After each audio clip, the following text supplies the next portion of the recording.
Well, hello, friends, neighbors. John, your whiskey neighbor here. Welcome down to the Nook.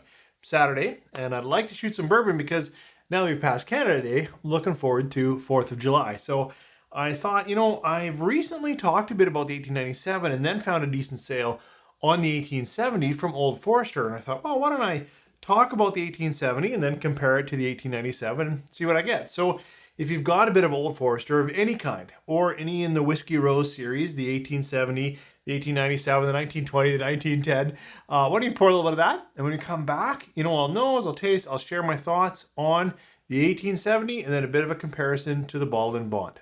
When you get back, Old Forester. 3, 4.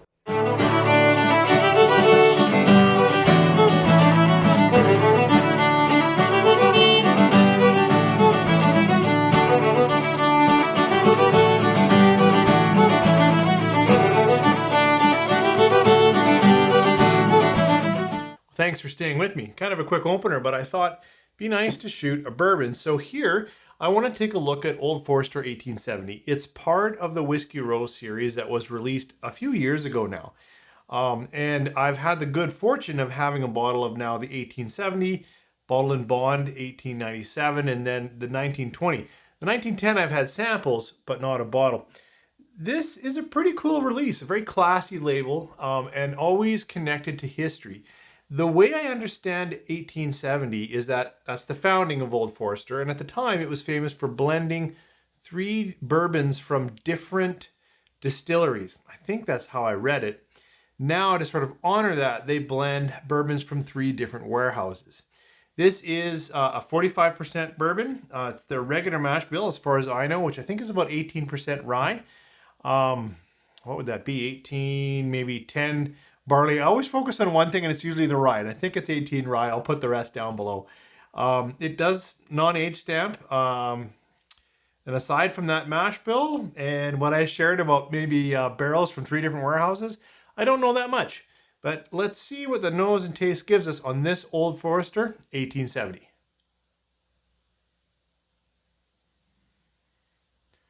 little bit drier, kind of spicy, sweet. Pretty quick on the nose. Sweetness, like a corn sweetness, brown sugar.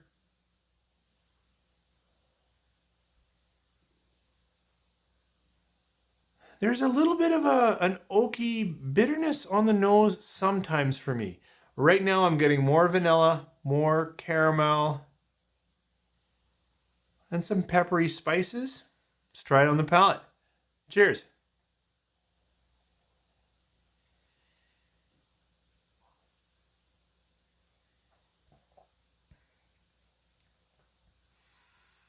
Again, a bit on the spicy, bit on the drier side. Some sugars, brown sugars, cooked sugars, caramels and toffee.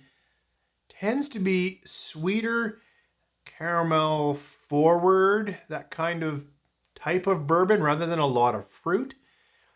Oak now comes more in the finish, and it's a heavier char, slightly astringent again. My only knock that sometimes Old Forester plays into a little bit of a bitterness for me, but not always. And I would say this is rich and sweet and quite enjoyable. Better try another sip. Cheers.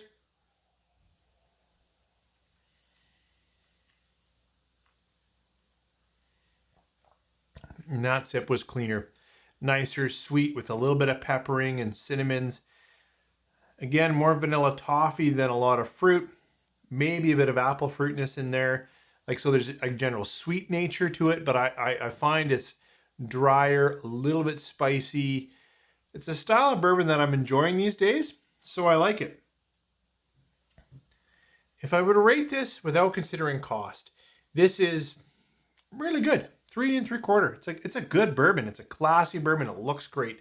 The challenge in my market is that it tends to be rather expensive. So I can enjoy it. I like it, and I can recommend it, especially if you're an Old Forester fan and you haven't tried it yet. It's nice and it's sweet with a little bit of spice and some oak, which is great. It's kind of what I go to for bourbons a lot of times. So, it's decent. It just tends to be a little pricey where I am. Let's compare it to the 1897, also from the Whiskey Row series. The 1897, I think, commemorates the Bottled and Bond Act, which is a pretty cool act and a guarantor a guarantee of quality. So with a bottle and bond product like this, you know that it is minimum 4 years, could be older, came out under one master distiller in one distilling season, will be 50%. Oh, there's always something that I miss, but for me, it's always the years, the place, federally bonded warehouse. It came out to ensure that when you picked up a bottle like this, you knew all of those things were definitely going to be happening. Now you can get fairly affordable bottle and bond products, but this commemorates the kickoff and is a little bit pricier. So same mash bill, no age stamp, well, except for that it has to be a minimum of 4 years, sorry. But other than that, I'm not sure anything more about its age or its history. Let's see what 10% ABV bump, not 5%, sorry, it's 50% versus 45. Or 100 proof versus 90. See what it gives us on the nose and the palate.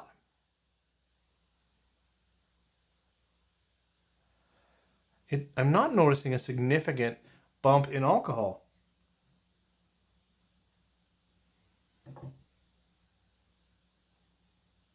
I would say this has a little more fruit in it. I don't normally mention fruit in Old Forester. I find the whole line to be a little bit tending toward that little bit spicy rye, a little bit drier oak.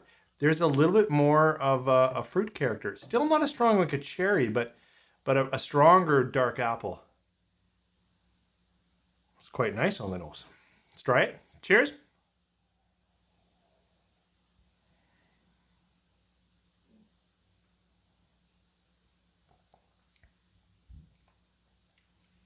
I like that. I'm getting richer cinnamons, cooked brown sugars, nice spice, some cracked pepper, some of that drying nature with a little more chewy apple pie fruit going on. So you've got that bread and it's cooked down and got some burnt stuff on the edges. It is a richer flavor profile for me. And the extra 10 proof for 5% is not blowing me away. Instead, I'm just finding a richer dram. Between these two, I enjoy the 1897 more. I will also say again about price, but now I'm going to compare it to its own product. In my market, the 1920 is almost the same amount of money as the 1897.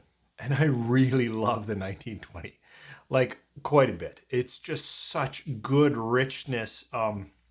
Add a little more oak, add a little thicker charred sugars. Like it's even more. It's like, this is good, this is better. And for me, the 1920 is even better. And it's really the same price. So when I'm done this bottle, likely the next Old Forester will be a return to 1920. Unless the 1910 shows up in my shop. My area, not shop. I've only ever had samples of the 1910. I've had 2 different samples and both times I've really enjoyed them. So I hope one day I can have a bottle and really taste my way through it.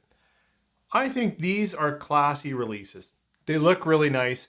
I could see wanting to have the whole Whiskey Row series, if it's available in your market, on a shelf, and that they are clearly of a family, and yet there are differences.